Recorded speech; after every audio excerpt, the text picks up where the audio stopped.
Hello, everyone. So, this is a Master Lock 175, and everyone probably knows all the ways to get into this lock. Um, I wanted one of these locks for a long time, but because they were so easy to get into and bypass and everything, I didn't want to spend, it's like, I don't know, almost 15 bucks or so for one of these. And they've upgraded them, but I've seen online videos where the upgrade is even worse. You can even pick them even easier. But anyway, on this particular one, I got from Jolly Peanut, and I owe him a lot for this video success. Basically, if it's going to be a success, because first I got this lock from him in one of his giveaway drawings. And secondly, I don't have my own bypass, tool from like Peterson or anything else. And I had taken a piece of feeler gauge and cut it around and was trying to make a probe and figure out, the wheel method, of decoding the lock. And I wasn't having much success. And so I started watching different videos of people using bypass techniques on this. And one of them that I saw, I mean, it probably works, but I wasn't having much success with it. Is the guy was smacking the top of a lock with another lock, and I guess you got to do it just the right amount of force and the right spot and everything. But rather than beat the hell out of a lock, because you can do that, it'll start messing it up.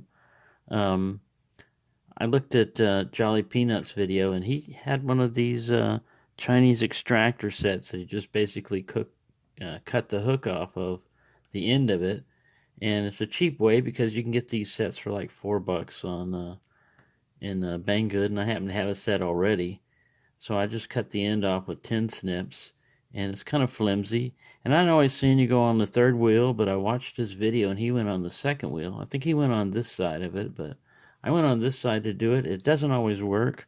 I'm going to try to capture it on video. I've got it pre-positioned, so... Oh, knocked the cat over. I saved him, though, because there's a snake sneaking up on him. So he better get out of there while this goes on. But I'm going to go ahead and lock this up. I don't know the code. I have no idea what the code was. I tried to decode it using that other piece of metal and stuff.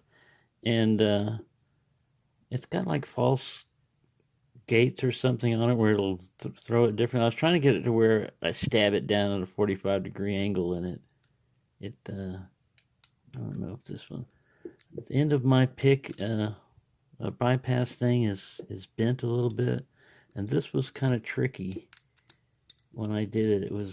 It's at about the right depth, because like about the 0.2 millimeter. It's at about the right depth, but you gotta get it just right. When you do, man, it just pops open just like you had a key or something. Watch it act up for the video. There we go. Got it. So yeah, I had to go kind of more that way, but let me pull this guy out and show you how bent he is. It's not too bad, but it's kind of like corkscrewed around. And it probably doesn't need to be that long. You can probably cut it back up here, even up to where that bend is at, and it probably still function. But there you go, Master Lock 175 bypass. Like I said, I tried to decode it. I was also trying to use forensic decoding, where you look, see how shiny that one is compared to that.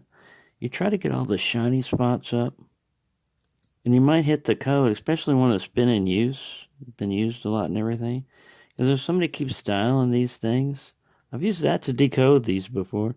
Just looking at that and seeing where the shiny spot is, and within a number or two. The only problem with this is each time you have to push the thing down and release it. It won't just pop open when you find the number. But there you go, a little decoding. Get that snake back there so we won't bother the cat. There you go. Okay, you can get over there now. Yeah, so Master Lock 175 bypassed.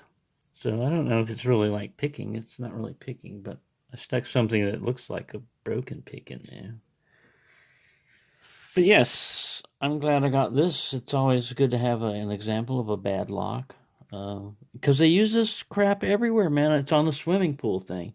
It's on the storage container that holds replacement refrigerators, ovens, dishwashers, microwaves, all that stuff. They've got a little storage trailer, and that's what's sitting there guarding that thing. Because they want to give their maintenance, everybody's got to have a code so they can get in there.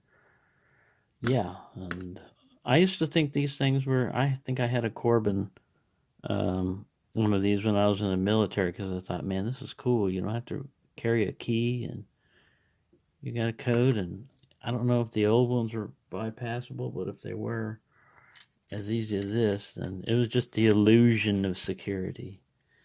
So thank you for watching. Happy picking, everyone, or bypassing, or whatever else is going on, lock related.